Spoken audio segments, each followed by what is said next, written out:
then you would want people to go back to creating the pattern using their own volition, using their own will. Nakuha po ba natin ito? So marami tayong mas naiintindihan na ngayon about our brains, about human behavior in particular, and the role of our brains, and you learn more about the role of your brain towards success and survival later on. Are we here? But in the brain, there are what we call antagonistic networks, which means that if one network of different brain regions are working together to create a thought and an emotion, the other brain regions will not be at work. Do you get that? They are antagonistic. And one of those that are most antagonistic is actually between survival and success. In other words, when you are training yourself for survival, you will have a hard time becoming successful. Because you will be using a totally different set of brain regions to become successful in life. Hello? Kaya kung lagi kang takot, it's actually a form of survival, right? Protecting you from whatever it is that you're predicting na magkaroon ng threat sa'yo. And so you're not doing anything anymore outside of your comfort zone. And of course, you will not be successful in life. Hello? If you're not making decisions to take you to the next level or rank, for example, in USANA, you will not get there. Bakit? Dahil takot ka because of the programming in the past. Maybe you attempted in the past, and it yielded a different result that you didn't like. Nakuha po ba natin? Eh ngayon, ang gagawin mo, you stay within your comfort zone, and you don't want to take actions anymore that would take you out of that because you are already predicting na pag nag-run ka, patay kang bata ka. Hello? But that's not necessarily true. But also because you're trying to protect yourself and simply trying to survive, then you cannot create possibilities. Are we here? Do you get that? And for most of us, our basis for protecting ourselves is simply our past. That's why I'm saying na karamihan ng mga tao are living today simply dragging their past in the present in a different version. Alam mo ang pinakamasama? Kung dadalhin mo yan to the future, pero past pa rin ang dala-dala mo and you're not building a future at all. And there are a lot of people na ganon ang nangyayari sa buhay nila. Nakuha po ba natin ito, kapatid? Alright, so my first exposure was under a senior scientist who did a landmark study. And the study was to study high performers, particularly world-class performers in 3 fields. First, business. So his subjects were actually highest performing executives in terms of leadership in top performing companies, Fortune 500 companies. The second group of people were Olympic athletes. And the third group of people are musicians, well-known musicians. Alright? And he wanted to figure out what are the biomarkers or indicators that we could find as a pattern among world-class performers or world-class brains. Gusto ba nating malaman?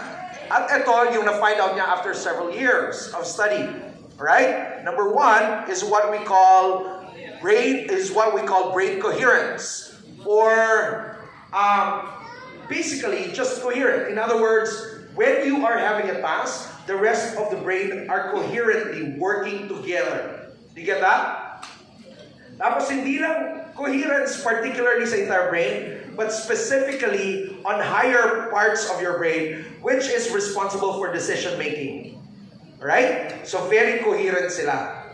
In other words, walang nag-aaway sa utak nila when they're doing it. Are we here? It's perfectly working together. Number 2, and it's mostly we observe that their brains, especially in a time of a very challenging situation, or if they have to solve a problem, instead na mataranta, their brains actually produce or generate alpha waves, which is an indicator of calm wakefulness, all right, or restful alertness. In other words, kahit may problema, kahit di ba karamihan ng mga tao natataranta kagad, tama, at hindi na nakakapag-isip. Tapos whenever there is a circumstance, emotions na kaagad ang lumalabas instead of the upper brain or the higher brain integrating together to actually make sense of what's really happening. You get that? So, eto sila ibang klase because they have alpha basically the blood flow concentrates on the higher parts of the brain, and they're so calm. Do you get that? Because blood flow is not concentrated on the part of the brain which actually generates fear. So they're very calm and yet very wakeful. Right? Very little emotions involved. That's why they can make better decisions faster. If they need to change perspective, they could change perspective faster. If they need to put their attention on something, they don't have any emotional attachment on something. That is why they can pay attention on something right away. Hello? And in fact, interestingly, in another study, pinag-aralan ko, meron bang unique about entrepreneurial brains? Who are entrepreneurs here? Raise your hand if you consider yourself an entrepreneur. Alright? What is unique about entrepreneurial brain is what you call cognitive flexibility. Very flexible yung utak mo. Ibig sabihin, kung ito yung kailangang function, gagawin mo. Maya-maya kung shift ka ng function, kaya mo pa rin siyang gawin. Maya-maya another function naman, gagawin mo pa rin siya. In other words, wala kang favorite kung anong gagawin. Of course, you have strengths and weaknesses, but you are able to, perform flexibly, whatever the situation is. Are we here? So there. Number 3 is economical and effective distribution of energy throughout the brain parts, right, or brain regions. Ibig sabihin, walang nag-over-concentrate na part ng brain. And most of the time, the task is distributed throughout. That is why they have better perspective of things. You get that? And they get to see a bigger picture because yung distribution ng blood flow ng utak nila actually occupies the whole parts of the brain but not over-concentrating on one part. Nakuha po ba natin? Ayan. Interesting ba itong pinagsasabi ko sa inyo? Alright, number 4 is actually the psychological part. They have high moral reasoning. Right? In other words, they actually make decisions that are sensitive of their own emotions and emotions of other people, but putting that in a bigger context of whether their performance will lead to a greater benefit of other people. You get that? Not just themselves. And number 5, peak experiences. And it's very difficult to explain peak experiences. I often experience that whenever I'm speaking. It's as if I hear you, right? It's not all the time that I experience that, but when I experience that, I know I am in the zone. And I don't know if you've experienced that, but many times, parang alam mo na, sino rito, for example, in sana, bago ka mag-run, alam mo na this is your first week, and that it will go all the way. It will take a lot of effort, but you also know it's your moment. Di ba may mga ganong moment? Yes or yes? Yes. And then there are also moments when you join competitions that you just know 100% that it's yours, even before the competition began. Yes. Right? Those are some peak experiences. Things you couldn't explain. When I had my COVID, I was rushed to the hospital. I was almost dying. Oxygen saturation was going below 70. I had peak experience the whole time. And I don't know if it was, near-death experience, but it was a peak experience the whole time. I was happiest, I would say. There were no barriers at all to the possibilities that I could do, even if I was on my deathbed. But I had peak experiences. And I believe it was part of the miracle and it was part of the healing. Because the doctor expected me to be out of the hospital for more than 30 days. They were so surprised on the 5th day that all the markers that would hold me back from being parang papalabasin nila nawala na agad on the 5th day. So that on the 6th day, the hospital was forced to actually send me home. I had sepsis, D-dimer over 3,000, and then what else? And many more. But all resolved in 5 days. On the 6 days, I was out. Big experiences. It's so hard to explain that. I would credit that as grace of God, miracle. And by the way, I'm a scientist, but I also believe in God. So you get to hear from me those things again and again and again. And in fact, the emerging theory of human optimization that I'm working on is the interplay between 3 things. Number 1 is spiritual well-being. Number 2 is your brain and your cognition. And then number 3 is cellular energy and mitochondria. that they all work together to optimize your performance, but also at the same time, increase your longevity. Sino may gusto nun? Successful ka na, mas tumatagal pa ang buhay mo, mas healthier ka pa. Happier, healthier, more successful, right? That's what my theory is all about. Okay, now, do you want the good news from this study? Alright, it's a landmark study on world-class brains. But the good news on this study is that all of these biomarkers and also psychological indicators can all be learned. No one was born with those characteristics or traits. Alright? You can train yourself to be a high performer. You can train yourself to be world class. Hello? They can be learned and developed inside of you. Only if you will. Only if you decide. Only if you own it. Do you get that? So sino rito gusto mong, maging high performer ka talaga so that you can help other people, right? Moral reasoning. You're a high performer, helping a lot of people, making an impact on others, but at the same time, umuulan din ng pera yung bangko mo. Okay ba ang account mo? Gusto niyo yun? Ayan, pagdating sa pera, sobrang excited. Pera na lang kaya pag-usapan natin dito. Okay? Para excited tayong lahat. Alright. So, because all of these can be learned, I know that you've been through several trainings, and whenever you go through a learning event, people will tell you to empty your cup. But I would advise against it. I don't want you to empty your cup. Are we here? Alam mo, nangyayari lagi yung empty your cup na yan. Tama ba? Kaya yung mga tao, pag may bagong tinuturo, it's really not about, whether you would empty your cup or not. What you need to do is start upsizing your cup. Nag-i-empty ka nga ng cup mo, ang liit-liit naman ng cup mo.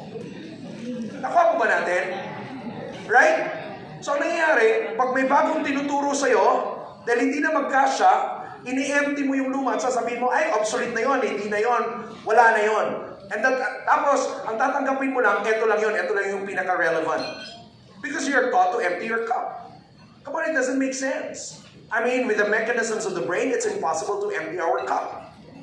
So I don't know where it really came from, but it's not founded. Nobody could empty his cup. And even if you empty your cup, it would be of little help to you if you are not expanding your cup or upsizing your cup. So upsize your cup.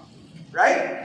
And I get to hear some people, for example, right? Because when I went back to USANA, I told people that, we have to focus on the right market. And I think the right market here are actually people on the lower upper class, lower middle class with status and influence. So when we started focusing on that, eventually others would say, hindi na tayo magko-concentrate doon sa ibang tao ha, yung mga high profile na lang. Yan ang example ng nag-i-empty ng cup pero maliit. Dahil hindi mo ma-accommodate yung bago, ang ginagawa mo, di ba? You empty yourself of the old ones you've learned. You still keep that, and you just add it. But it can never be done at the same time. Ask me, how? Why? Especially when you have a very little cup.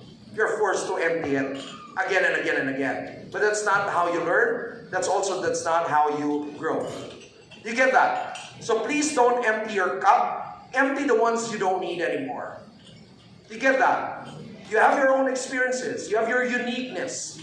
Sometimes our past are so dark, we don't want to visit that. And that's an indicator that you are still in the past. When you're trying to protect yourself from the possibility of your past recurring again in the present and the future, that means you are still in the past. What I want for you to attain is when you have a life where you're free from the fears of the past. Are we here? You're free from the echoes of the past. So that even if the same experience would start to recur in the present or in the future, you're fine with it because you're so much bigger than the pain. Hello?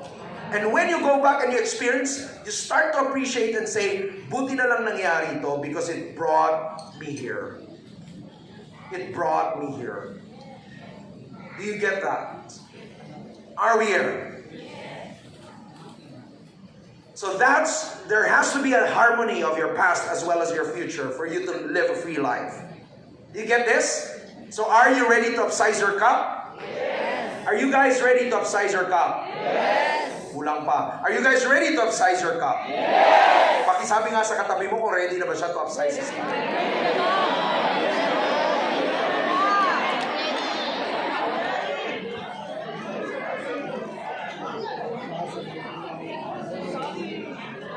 Bata pa lang ako, I've always been fascinated with human potential when I was young. Sobrang fascination ko for human potential. I've always been fascinated with people. Ngayon, di ba, may mga American Idol dati. Meron pa ba ngayon? Tapos may The Voice. Tapos may, Usana's Got Talent. Yung mga Got Talent, whatever. Get that? Obvious, no? Na hindi nanonood, no? But anyway, pero nanonood ako minsan. Alright? Okay, I stay at Mentor Ranel's place. Yuan likes watching yung mga Got Talent. So I get to see all of those talents. I don't know why. Maybe he gets inspired. That little boy gets inspired when he sees talent. And I like that as well. I enjoy it. I really enjoy human potential. And I feel bad when human potential is wasted. It breaks my heart. And we see a lot of that here in the Philippines. And I also realized that about 90% of people would die without optimizing their potential. Hello? 90% of the people on earth, perhaps without sounding discriminating, perhaps in the Philippines, 95% would die without maximizing their potential. Ask me why. Why? Because a lot of us have lost our will to upsize ourselves. We have become victims of the pains that keep us where we are. We lost our will to grow. We lost our will to be successful. We want it, but we cannot create it. You desire it, but you don't work for it. Simply because you've lost your will to be successful. But I want you to grasp how immense that potential is inside of you. Sobrang laking meron tayo. Alright? My discovery to human potential happened when I was, I think, 11 years old. Because I actually live in a very poor community. My father was a jeepney driver. Mother was a, school teacher. Graduated from college when she was over 40 years old. Pobre yun bigay sa tanan. Kinsay mga Bisaya diri, pakitaas ang kamot. Bisaya na lang mas ganaan ko mag-Binisaya kay paspas mo man. Di ba? Mas mugbo man. Okay lang, interpret ninyo kung mag-Binisaya ko sa inyong mga katapat galing kasabot. And if you don't understand, kuhin po't mo gamay. Right? If you don't understand, sabihin mo lang sa katagot, hindi ko siya maintindihan. Okay? Alright. Kasi nasa Cebu tayo eh. Magtatagalog ako, magbibisaya, mag-i-English. But if there are things you don't understand, please ask the person beside you to interpret it for you. Is that okay? Because there are things that can only be said sacredly in Bisaya. Well, and that's because I don't know how to say it sacredly in Tagalog or English. Alright? It's not because Bisaya is superior. I just happen to don't know exact right words for those. And so anyway, when I was young, our house stood against this fence of our rich neighbor. So we were part of, a slum area. Tapos ang liit-liit ng mga bahay namin. Tapos may neighbor kami na laki-laki ng bahay niya. Tapos ang tatayog ng mga fence nila. So yung bahay namin nakatayo lang doon sa labas ng fence nila. Alright? Tapos our houses were all stilts. Kasi sa ilalim ng bahay namin, hindi naman dagat, pero baha talaga siya all the time. So, in other words, and then people, we particularly, built this footbridge against this wall, all the way across the other side, so that when we had to go to the city, outside of that slum area, doon kami magkukross ng ganito. So when I was young, that was a daily thing. Alright? Whenever I leave home, I would cross. Whenever we come home, I would cross like this. Several years. Again, and again, and again, every day. Hello? When I was 11 years old, I was coming home from school one day. 11-year-old me, I was trying to cross the footbridge, and then again I noticed, whoops, it's not smooth anymore. And so when I checked, there was a crack on the wall. So curious, I used my finger to trace back the crack on the wall like this, slowly, slowly, slowly. And then at the end of the crack, guess what I saw? Mansanitas. Aratilis. Na tumubo dun mismo sa wall. Hindi sa lupa, tumubo mismo sa wall. And I said, wow, a small aratilis or mansanitas cracked the concrete wall. And so I got so curious. And the question I've been asking after that, what was it in the mansanitas or aratilis that cracked a concrete wall? After several years, I got my answer. I was one day worshiping in church, and then I remember that experience. I was at my lowest. I remember that imagery and that experience, and I said, whoa! Now I know. It's simple. What is it that cracked the wall? And it's so simple. Because in that aratilis or mansanitas, there was something that the wall didn't have. It's called life. And life has power.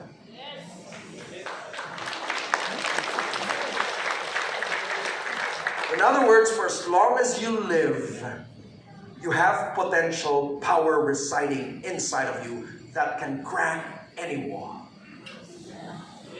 The problem is you're too focused on the wall, not on that power.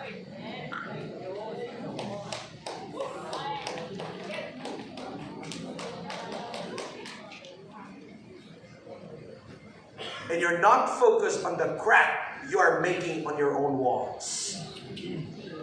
You're just too focused. You were so programmed that the wall was stronger than you. Yes, perhaps physically, but the wall doesn't have something that you have. Yung utang mo doesn't have something that you have. Yung rank mo na ang tagal-tagal makuha doesn't have something that you have. Yung income goal mo doesn't have something that you have. It's simply called life. Remember this. What you have inside you is power. What you have outside you is just a thing. But you have glorified and magnified the thing too much that you started to see yourself too small and lived your lives too small because you're so intimidated with the thing. Yan ang problema natin. Sabihin mo sa katabi mo, ang laking problema natin, kapatid. Alam mo bakit malaking problema yan? Alam niyo bakit malaking problema yan? Dahil nakalimutan mo na buhay ka pa pala. Sa Laminas, Bisaya, kapag mo anong dako na nga problema? Nakalimut ka nga buhay pa ka. Everybody take a deep breath in, breathe out. Kinsay wa na ginawa? Tanan na ginawa? As long as you live, you have power living inside of you to break that wall. But you've lost the will to use it. Because you're too focused on how hard the wall was back in your life. Nung napuno ka ng utang na sobra kang nasaktan, napilay, na-disable, even if you stood up from that, pilay ka pa rin. Because you were made to think na kailangan kang mapilay when you have to go through that. You created rules na dapat kailangan ganito kasi ganito yung past ko eh. Di ba lagi tayong ganon? Tapos yung pag pinapahanap sa'yo yung mga values mo, laging yung values mo is based on your past. This is valuable to me because it was so painful back then. What we call to be values today might not even be values, but simply preferences influenced by your past. Hello? So let's go back to the power within the seed. And I always tell people about this.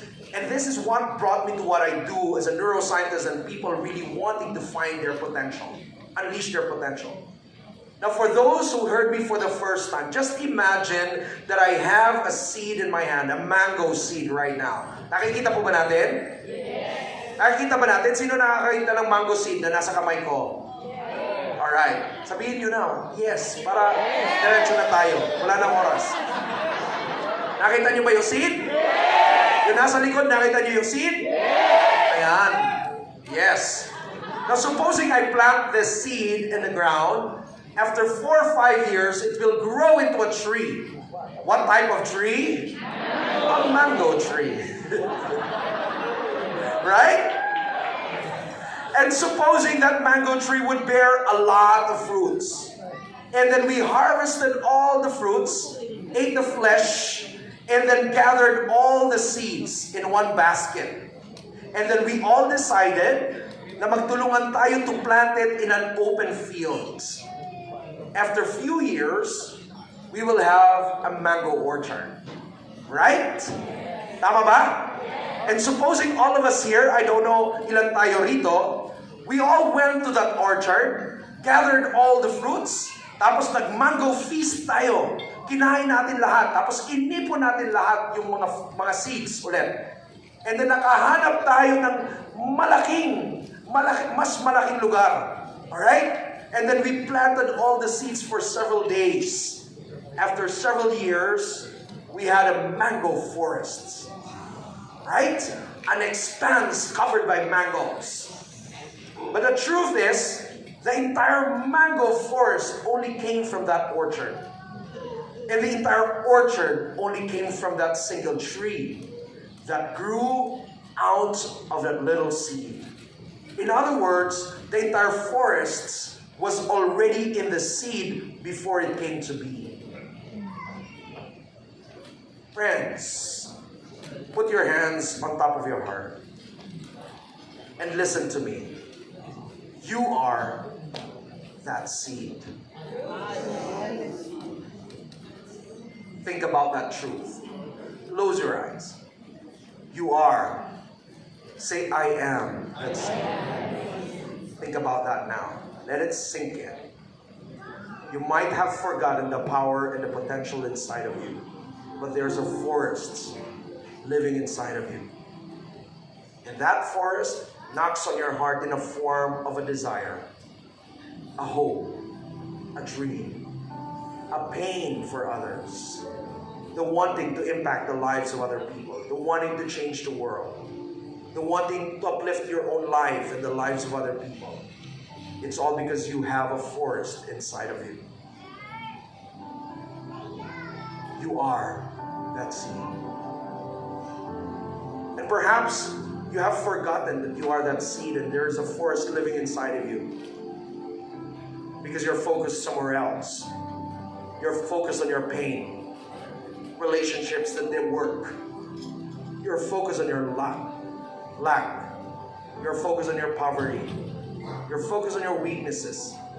You're focused on everything else except the potential that you have been given. Your situation today doesn't define you unless you allow it to define you. It is the force inside of you that defines who you are and what you can do. You are that seed.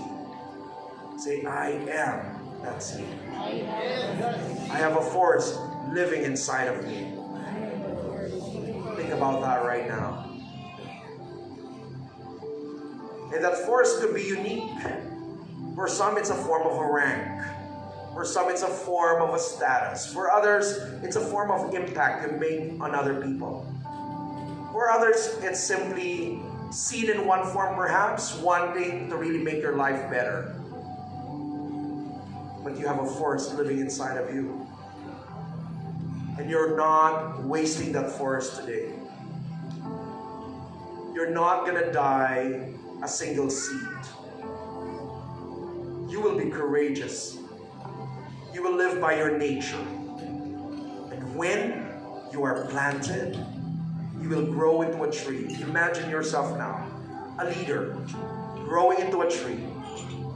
And despite of your failures in the past, now you are growing into that single strong tree. You're bearing fruits. To some of you, the fruits have names. They have faces. To some of you, they are goals and possibilities. They're now part of you as a tree. And supposing and imagine when you start planting those fruits and those seeds again, imagine the immense impact one seed could make. Friends, that's your impact. Don't waste your life. Don't waste your life on discouragement.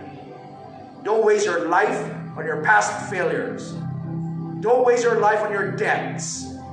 Don't waste your life thinking that you have been wasting away your time. Don't waste your life on depression or anxiety. Don't waste your life on disease. You are so much more than that. There's life inside of you. Life you've never discovered. And life you've never reached. But today, you will make that decision to be planted. For the longest time, you've been running away and never got yourself planted because you were afraid. But today, you will make that decision. Take a deep breath in. Breathe out. Tell yourself, there's a forest inside of me. Open your eyes. How does it feel?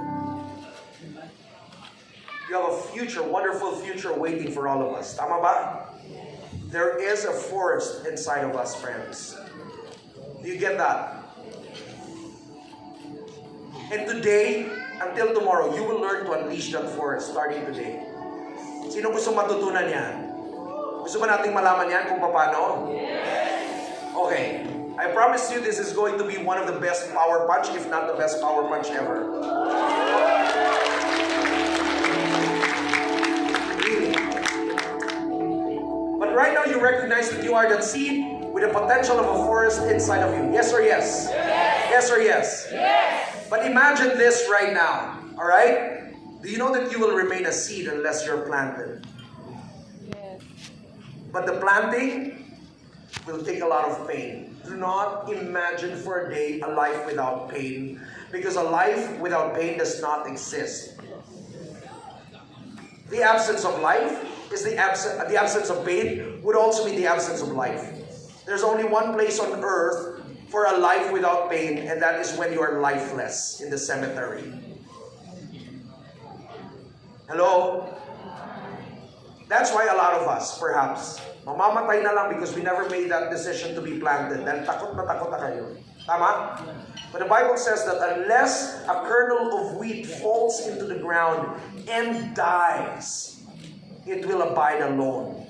But when it dies, it will bear much fruit. But we all know what happens when we are planted. Tama? The discomfort of the soil, the pressure of being underground, of the water, microorganisms, the heat of the sun, and all other elements. They work together to crack you open para balatan ka. Because your real essence is not what is seen outside but inside of you. Tama? Lahat yan magtatrabaho sila. Babalatan ka, sasaktan ka, and all para mailabas ang totoong buhay na nasa iyo.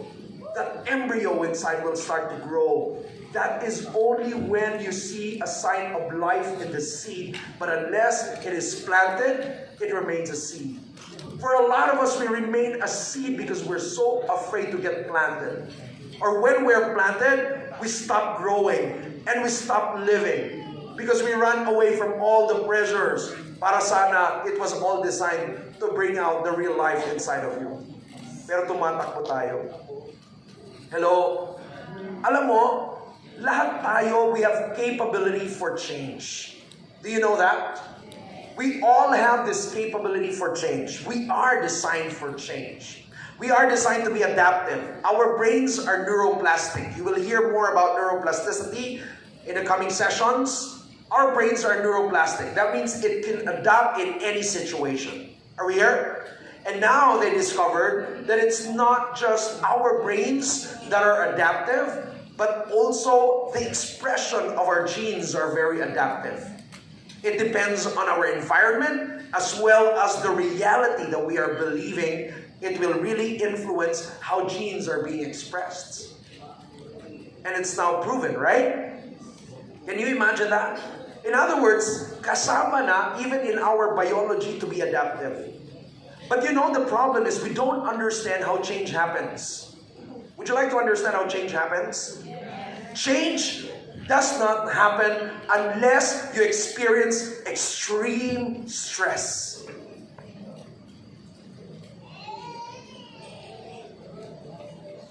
I'll repeat that. Change does not happen unless you experience extreme stress. Because for a lot of people, the fear of staying is not as great than the fear of the unfamiliar. Tama? Pero pwede naman tayo mag-change voluntarily, but for other people, you'd have to be forced to adapt because you don't want to change, because you want to stay within your comfort zone. But when you are pressed, and that you have no choice anymore, the first choice that you want to do is to actually live. And when you are pressed with situations you don't understand and handle anymore, and when you arise from that, instead of backing out and running away from it, you will emerge as a changed person. And unless you're changed, your destiny will not change, your future will not change. Kaya kung magaling kang, how do you say that in Tagalog? In Bisaya. Kaya kung haon kay ka maglikay-likay o problema o pressure, hindi ka ma-change. And when you're not changed, hindi ka madato. You will never be able to create new results. Impossible. Nakuha na to, guys. How mo ka mulikay-likay? Pero din mo, how na mulikay? Di ka ganahan pressure. Di ka ganahan itulak. Di ka ganahan feedback. Di ka ganahan effort. Di ka ganahan mag-goal setting. Di ka ganahan mag-rank advance. Di ka ganahan tanan. Pero ganahan ka madato. Ipagawas na ako magka-squatter. Kung gusto sundiyon sa mo, pick up din mo. Di ko na mahitabo. Nakuha na to, guys. It doesn't happen. Are we here? Who wants better results in his life? Then change. Be adaptive. And you can never say, I'm so adaptive when there's no pressure at all. When did we define adaptability more? During COVID, because there's pressure everywhere. And the ones that adapted became successful. Those that did not become successful. Do you get that? Because we wanted to run away from the challenges. Yes or yes? Yes. Is Mentor Ranel here? Yes. I really admire the guy. Because Mentor Ranel is the very first Dennis Waitley Leadership Awardee in the Philippines. And I told him, you know how powerful that award is? It's powerful for me because it was given to you at a time when there was a great challenge in the world during the time of COVID. If it were awarded to you in a time of convenience, it means nothing. But if you were able to navigate the organization at the time, when there was inconvenience, discomfort, and all the pressures, and the things are changing so fast, and uncertainty is higher than our sense of equilibrium and certainty, and yet you're still able to navigate an organization, then you must be a great leader. And I told them, own it. Own it. Because you got it at a time when it was so difficult to navigate an organization. You get that? Adaptability, friends. Pag wala'y tremendous stress, we will not be able to adapt. It's very, very important. Di kita magdagan-dagan, anak. Do you get this? But this doesn't mean to say as well na dili ka kabalo mag-change. Because it is within you to actually change. You have the capability to change. Yes? You do have the capability to change. The real problem is that you don't have energy for change. You know, because if you want to be successful in your life in the future, you have to be present, right? But yet for a lot of people, we are still not in the present because we are still in the past. We still live emotions of the past. We still live fears of the past. We're still intimidated by the past. We're still intimidated by our memories. But do you know that there's no one person in the world whose brain can recall accurately the experience of the past 100%? It's always less than 50% accuracy. And what we call to be memories are actually our own interpretations of the past, and they're never accurate at all. Our account of other people are never accurate at all. And by the way, the worst part about our memory is that we only remember what we want to remember. So that when we get a new insight, we realize, uy, wala ginana ko nakitaan sa una, tama bitaw na, itabo bitaw na siya. Why? Because our memories are very selective. We only remember what we want to remember. And for a lot of us, we're stuck on a conflict, on an offense against other people because you're holding on to your idea of reality that happened in the past that never really happened. Because that's only your interpretation of what happened. Yes? And that's the problem. And the worst part is when you are navigating your life today because of your memory in the past. And you would say, this is how worst it happened. And then you rehearse it again and again. And every time you recall it, it changes in interpretation. Do you know that? Every time it changes, it revolves until it becomes a totally different story. And yet you allow that to govern you. The sad part is when you live it. The sad part is when people start to relive a life that they call part of their past, but they're actually lives they never had.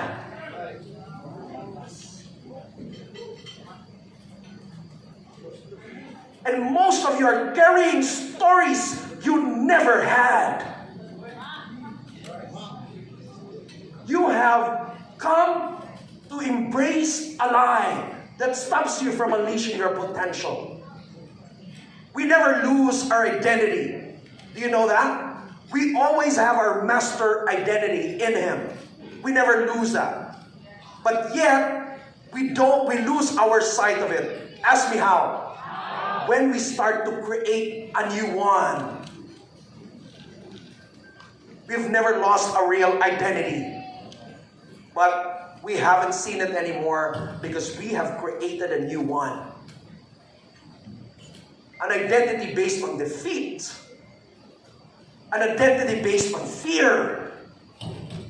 An identity based on insecurity. That is why we don't get to see who we really are. And then we justify that and say, because this happened in the past, eto kasi yung mga nangyari, and I don't want that to repeat in my life anymore. How sure are you about that? Poor you when you're living your life today of a life that you've never had. And you repeat it again and again and again, but you never had it. Others would say, "Wa ko to nahitabo." It's just your own version. And you have your own version that are keeping you where you are right now and are not really moving you forward to the future. And the reason why you're staying there, even if you think you're not moving forward at all, the reason why you're still there, maski wala ko kaganahi. Sa imo, mo mao naman guni ako, pero wala mo kaganahi sa imong resulta. Tama? Maski wala kaganahi sa resulta, naglisod na ka, nagsuffer na ka kayo, di kaya ka move forward. Why? Why? Because you believe that to be true.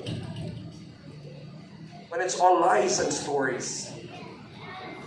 Some people would say, di yun ako mapangita akong kawalingon, ako kabaluas ako magsugod. Pwede naman kung ka magsugod karon. Kung buhian ni mo na imong istorya. Once and for all, put a period to your old story and start a new story. That's how simple it is. And that's what you call being present. Because you can never craft a new story for the future unless you are still held back by the stories of the past. That's why you need to break through. But it takes a lot of energy to disrupt that pattern. Because that pattern is the pattern that you now call me. And yet, it is only a habit of being you. What really gets in the way between the future and your present is the habit you have created around being you. Memorize na kayo ni mo mong kaugalingon. Mauna mo buniyak ko. Ano mo, lawan magod ko. Ingali na dali na magod ko maluya. Ingali, pero tinan ni mo kayo memorize ha. Yung pag-ino ni mo nga, gusto ka mo dato, gusto ko mo dato. Pero pag lihok na, ibalik ni mo mong memory ka to. Ingali naman ko, eto na lang talaga yun. All lies. Lies. These are all lies you've been living by, and you were saying you've had that life. No way. You never had that. And you're not in 100% certainty that you had that. You have become a victim of your own programs, the programming called you. Tapos may tinuturo pa sa atin at sinasabi, just be you. But yet the you is causing the problem. The you is causing all the limitations. Hello? But yet you call that you. And you're so proud, this is me. Come on. But in fact, that's not the real you, your master identity. Are we here? Who wants to break through? Raise your hand. But if you want to break through from that pattern that's keeping you from becoming successful in life, as I've said, you can never have a new destiny unless you change your personality. Because it is you as a person that will build your destiny. But yet, if your personality is still influenced by the past, the future that you will create is only an extension of the past. The reason why we call that future is because the future are realities we've never seen before. And yet, when we want to envision the future, we want to see the familiar. Hello? Mahadlok yung takayo mo gawa sa comfort zone because we just want to see the familiar. That has never been done before. Wala tayong breakthrough thinking. And that's an indicator that you are still in the present. I mean, you're still in the past, not even in the present. Hello? Am I stirring something in you right now? Yes. Alright? Intro rani, para lang matarong tagamay. Palaisipan. We'll go to the science later on. And when you start listening to the science, you'll be, oh my gosh, I did that to myself. Hello? So, you need to master a lot of energy to be able to disrupt this pattern. The pattern of being you. That's really getting in the way. So the real problem why you are not getting your goals is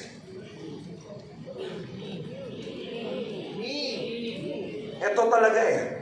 Pero hindi yung ito na pinakaloob mo. Not your spirit. But this. The programming you've created through the years. At pinaglalaban mo pa.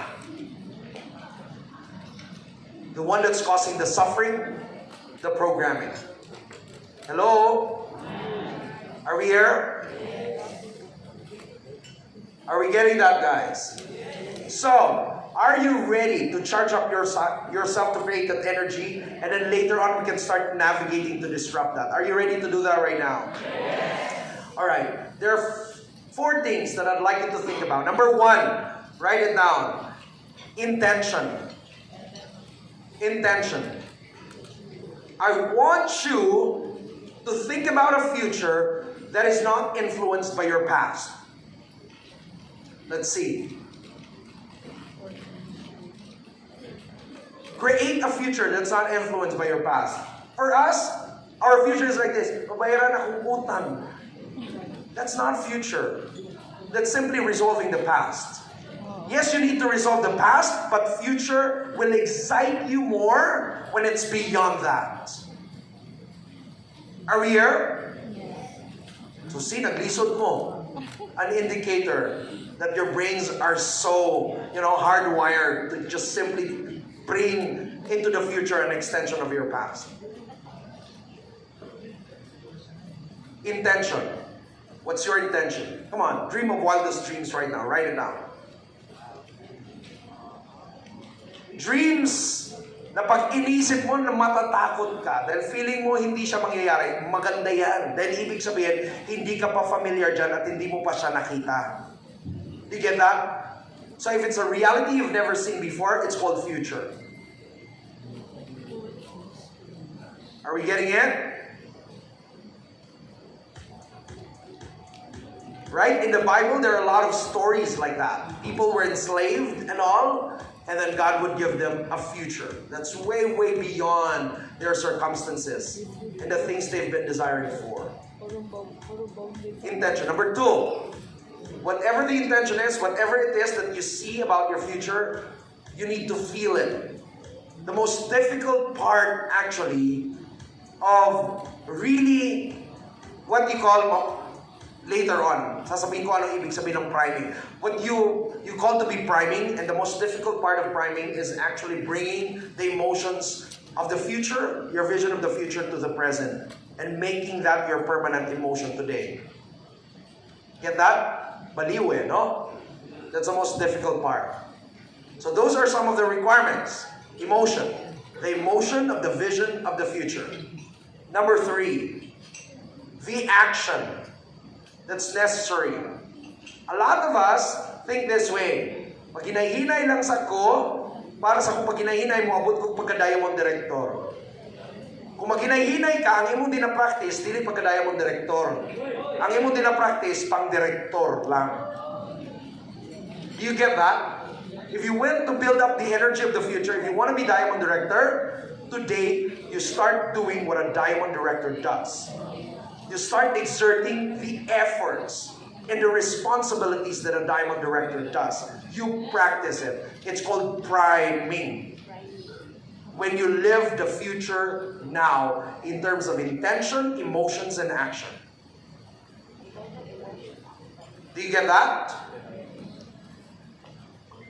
All right. Can we practice that? Everybody please stand up. Okay? Come on, everybody, come on. Put your energy higher right now. Parang wala nang energy, kakakain lang kasi natin. Okay.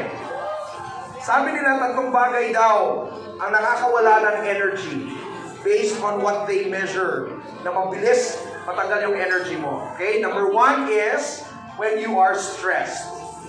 Stress takes up a lot of energy from you. Get that? Second is when you are overeating. When you are overeating, very little energy can be used up by your brain because it's all concentrated here. And by the way, when you eat food that is high in sugar, it requires more energy for your entire body to accommodate. It's actually poison for the body, by the way. And the third, ano yung first? Stress. Alright? Nakakakuha ng energy lang yan. But it doesn't mean to say the negative. Because there are 2 types of stress. One is eustress, and the other is distress. When you're distressed, tanggal energy talaga. But when you have eustress, multiplier ng energy yon. Right?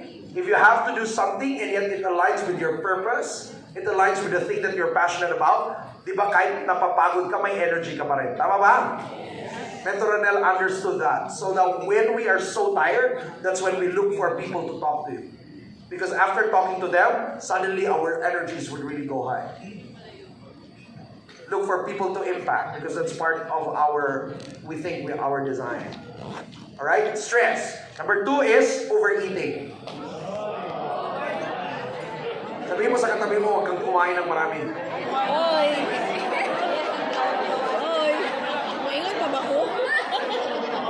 Do you know that in studies, we can literally alter the expression of our genes by simply eating less to a more positive way. Hala. Kaya lang your past is telling you, anak, kaon na gili anak. Mayat na ka anak. Taon lang yung kakaon programming. Third, nakakakuha din ng energy mabilis is sex. Wait. Sex is good, right? But if that's the only thing you do in your life, you won't have energy.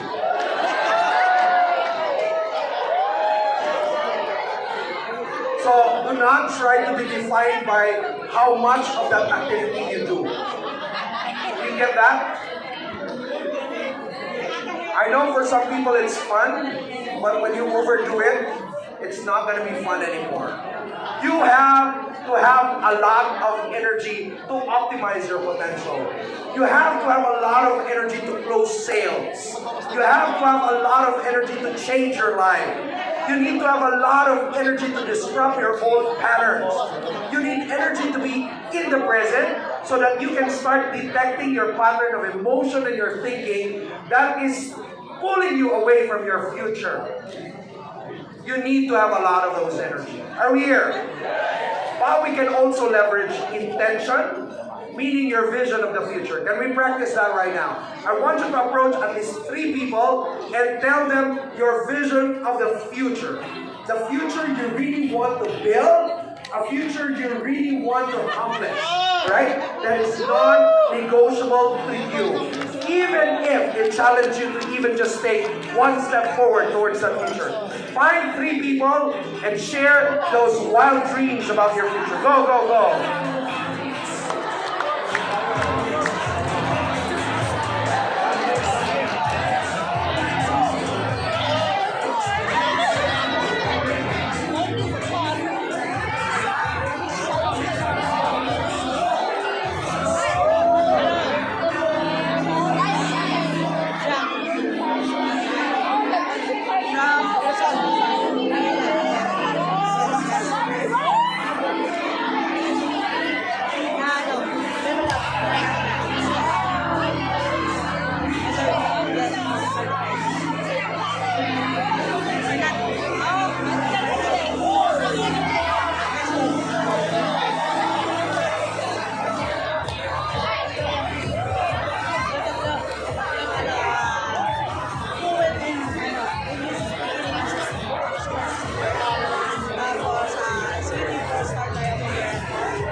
Time's up. Give yourselves a hand right now. Come on.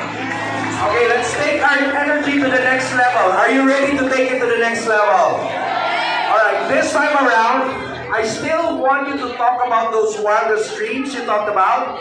This time to a different set of people, but already incorporating the emotion of your vision of the future.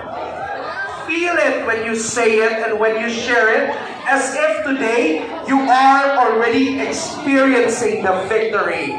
As if today you are owning your dream. Can we do that right now?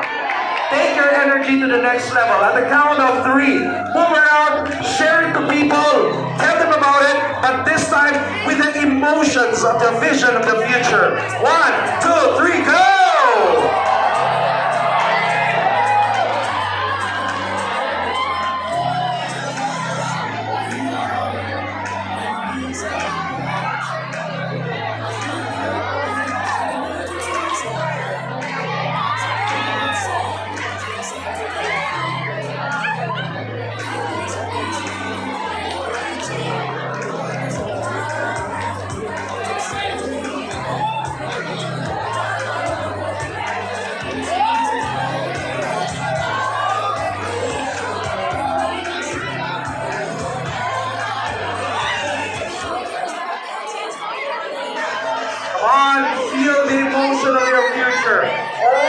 victory and the reality of your future. Be excited to tell others about it.